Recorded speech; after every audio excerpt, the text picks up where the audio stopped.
Okay, so same idea when you're multiplying and dividing rational functions. You want to start typically by factoring everything, then you want to state your restrictions, and then you want to finally simplify, just like how I did in the last chapter.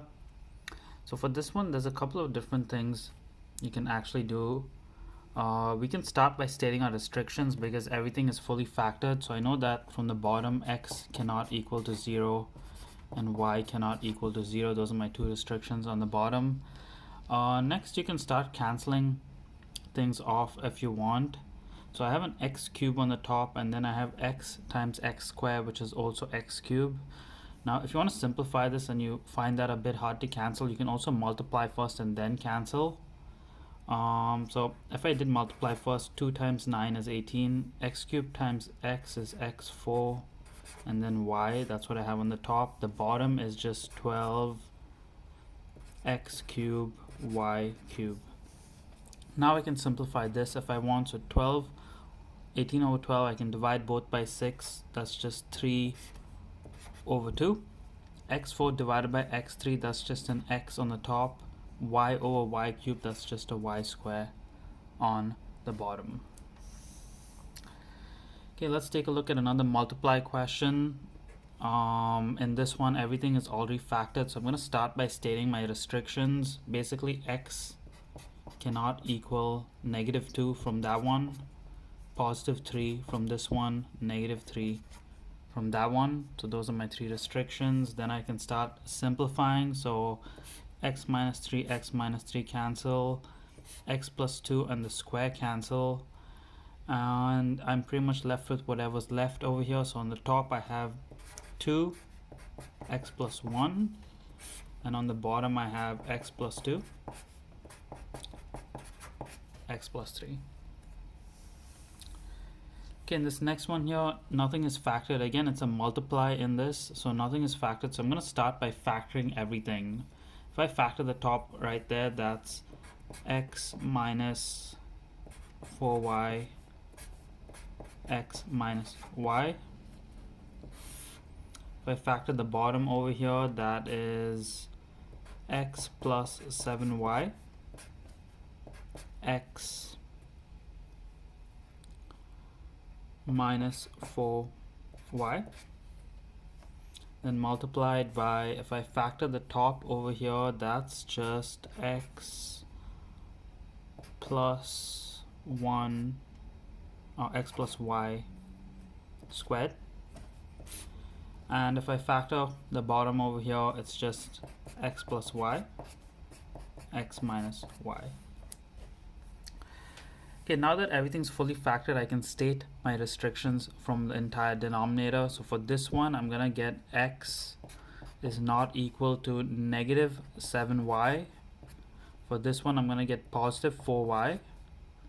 For this one, I'm going to get -y, and then finally for the last one, I'm going to get +y. So I have 4 restrictions over there.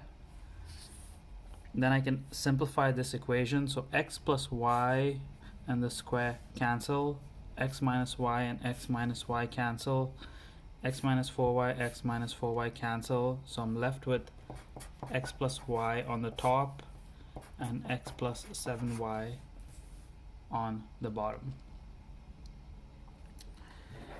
Okay, solutions to division questions are very similar to multiplication. There's just one extra step that has to be added on.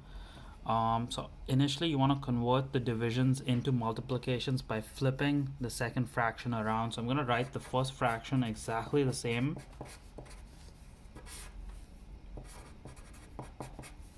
I'm going to turn the divide into a multiply, and now I'm going to flip this fraction upside down.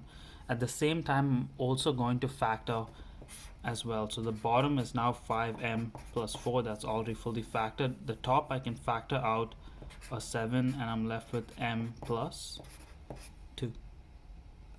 Okay, common factor. Now I can state my restrictions. Now be careful for division. Whenever you have division and you flip a division into a multiplication, you have to state restrictions on the top and bottom of what you flipped. Okay, so my first restriction for here, that's going to be -1 over 2. So m cannot equal -1 over 2. My second restriction, it's going to be the top of the fraction that I flipped, so -2, and then my third restriction is the bottom of the fraction that I flipped, so -4. So make sure you remember that anytime you flip or divide into a multiply, you have to state restrictions from both the top and the bottom. Okay, now I can do my cancellations. M plus 4 cancels with the square.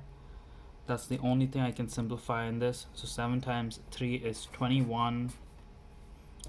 M plus 4, M plus 2 over 5 2m plus 1.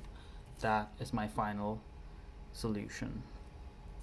Okay, and last question, another divide question. So I'm going to follow the exact same steps. I'm going to start by factoring this. That's n minus 3, n minus 4. I'm going to factor the bottom as well. So that's n minus 3, n plus 2. Then I'm going to turn the divide into a multiply, and I'm going to flip this fraction upside down. So 5n minus 4, that's fully factored. That's n minus 2, n plus 2.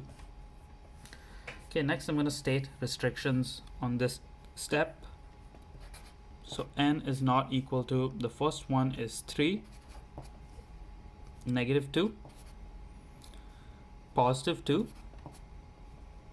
-2, so I don't have to rewrite that one again, and then finally I have 4. So again, 4 restrictions over here.